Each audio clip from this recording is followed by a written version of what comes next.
Shalom. First and foremost, all praises, honor, and glory to Yahweh, Bahashem, Yahweh Shai, Bahashem, Rakakodash. And double honors to the apostles and the elders of Great Stone, who taught me this truth and who still lead as examples to the flock. Citations and peace and blessings to you, Akim, fellow laborers in this truth, working for that penny a day, and to the rest of the believers, men, women, and children. Shalom. Now, I wanted to capitalize on a lesson that I did yesterday, about how not just knowing, just having knowledge of a weakness does not free you from it. It's what you do with that knowledge, and one of the best advice, that I've come across and that I can give is to just avoid situation where that weakness can capitalize. So this lesson is going to be entitled, if you don't get in the ring, you don't have to fight. And that's not saying that, sometimes you may find yourself in situations where you do have to resist temptation, and you pray to the Heavenly Father that you are able to fight it off. But as we went into in the last lesson in Romans chapter 7, the flesh will win out a lot of the times. So the wise thing to do is as much as possible to not get in the ring. And in order to not get in the ring, you have to examine yourself. You have to know your weaknesses, know your triggers, right? And then if you can avoid your triggers, then, boom, there we go, right? And it also, it also goes back to you being very self-reflective. One of the things that I found out about even the story of Machiavelli is that while he would go to these brothels and deal with a lot of these harlots, he would step back and watch himself from like a third party point of view, like an objective observer, a scientific observer, observing a scientific experiment, watching himself go after the temptation that he knows is a temptation, fall into a trap that he knows is a trap. And he would examine himself to see, why is it that this particular trap is so enticing? Why is it that he would always fall for this particular one? And why is it that he enjoys this particular temptation so much?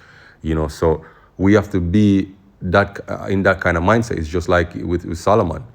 Solomon pretty much said he tried out every folly, right? To see why is it that people wanted to do all these things.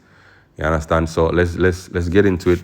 This is James chapter 1 verse 13. Let no one say when he is tempted, I am tempted of God, for God cannot be tempted with evil, neither tempteth he any man. Right? But every man is tempted when he is drawn away of his own lust and enticed. Then lust, when it has conceived, it bringeth forth sin, and when it is finished, bringeth forth death. I wanted to look up a couple words here in the Greek, and the first one is drawn away. Right? Is drawn away. Strong's G 1828. Exelco. Right, and it means to drag forth, figuratively to entice. And if you look up that word entice in the dictionary, let's look it up. It says to attract or tempt by offering pleasure or advantage. Right, and you go down to the biblical use.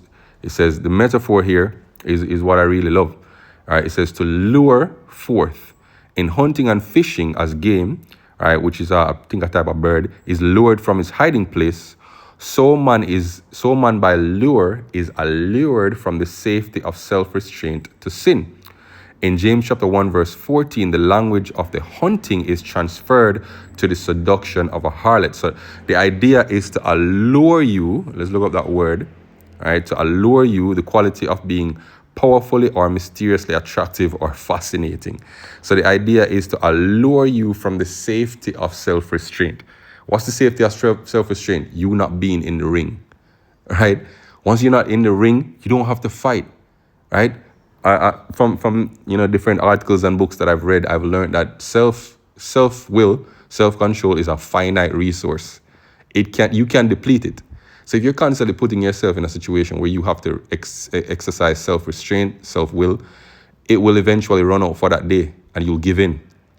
But if you can organize your day in such a way where you sidestep situations where you have to, exercise self-restraint, you're better off, right? If you spend more time listening to videos, watching videos, reading, doing videos, keeping up with current events, things like that. If you feed the spirit, as the scripture said, then you won't fall victim to the flesh. It's as simple as that. It's not simple, but that's the That's that's the idea. That's the plan, right? So this is the word for entice. Strong's G 1185. Deleazzo. Deleazzo. And it says here to what? To entrap. So it's something that it traps you. You know, again, as I spoke at the beginning about being an objective observer of yourself when you're following a certain path.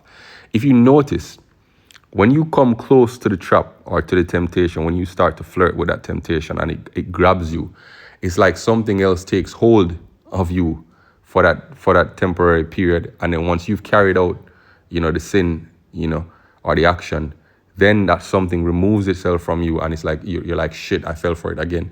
That's the entrapment. Like, it's like, I was listening to a video that the apostle did on black holes, I forgot, I don't know when he did it, but I watched it this morning. And there's a part of the black hole that's called an event horizon.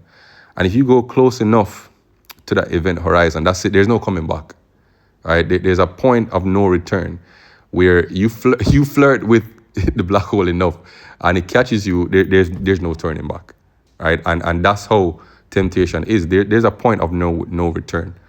Like once you're at that point, that's it. That's it. Right? To delude, to allure, to beguile, to entice. Right? There's another word that I wanted to bring out. Lust when it has conceived. Right? Let's get it here.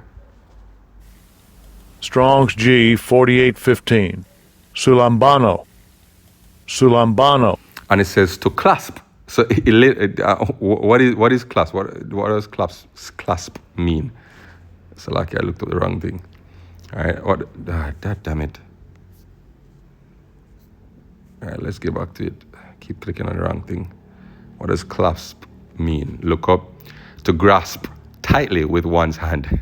To fasten with a brooch or some similar device. To grasp.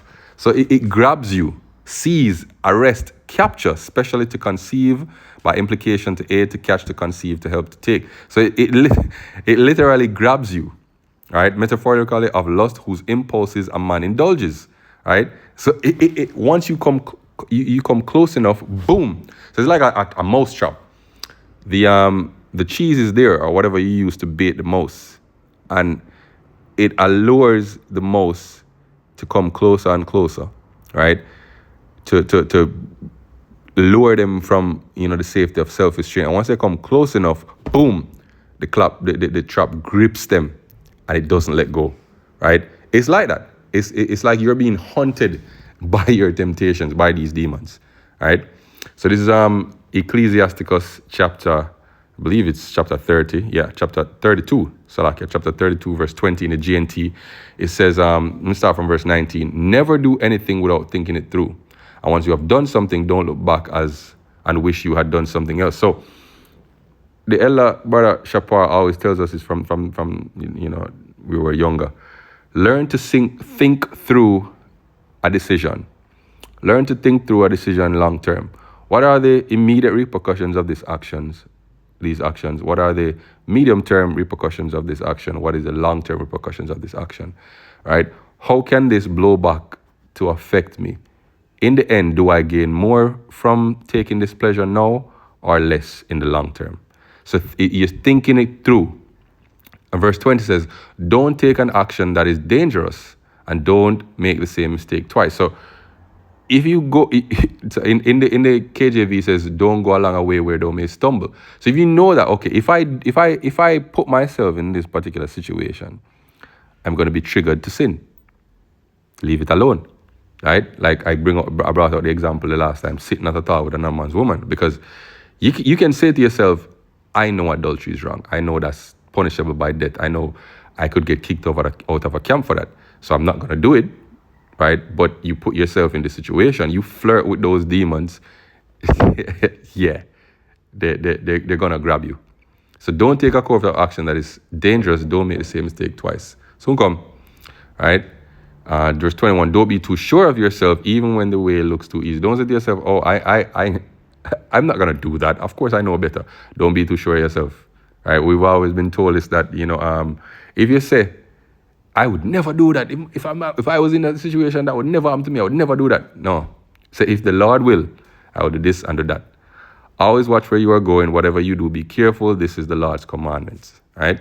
And then finally, we're going to wrap here. This is Ecclesiastes 18 and verse 30. It says, don't be controlled by your lust. Keep your passions in check. If you allow yourself to satisfy your every desire, you will be a joke to your enemies. Don't indulge in luxurious living. The expense of it will ruin you. And don't make yourself a beggar by borrowing for expensive banquet when you don't have enough money of your own. Right? So, hopefully this lesson was edifying as we, go more and more into this topic.